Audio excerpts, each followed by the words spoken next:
There is some breaking news on a situation happening in the Steel Valley School District. All schools in the district are on what is being called a lockout. Now, this is due to what the district is calling a credible threat of violence that was to happen after dismissal today. Good afternoon. I'm Stacey Smith. And I'm Susan Copen. Marty Griffin joins us live from the scene with the very latest. Marty, what can you tell us? A lot of police here, Susan. A lot of students here. No trouble. I think that's important. We're on the campus of the Steel Valley High School and Middle School. Parents received what they describe as a disturbing text. Stacy read some of it.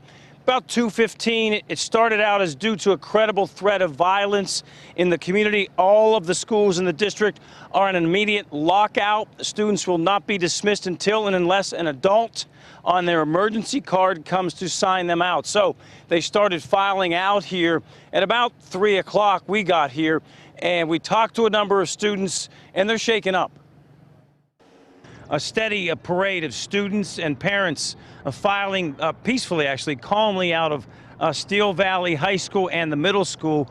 Once school was out, kids were not allowed to leave unless they had an escort, whether that's a parent, a neighbor, an aunt, or an uncle, because of this lockdown at the schools, because of what I'm told were a significant number of threats. We talked to several students about how the schools were locked down and locked out, and whether or not the kids were nervous about these threats. We were told on the announcements that there was a threat and that we were on extreme lockdown and that our parents could come get us and then we could just go home. It was just frightening because they were never really this serious with anything before, so it was just a little scary.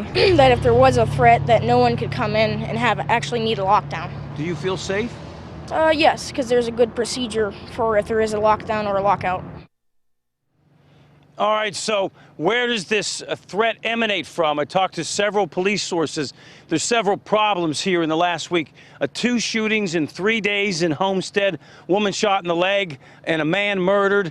I'm told there were subsequent threats following that.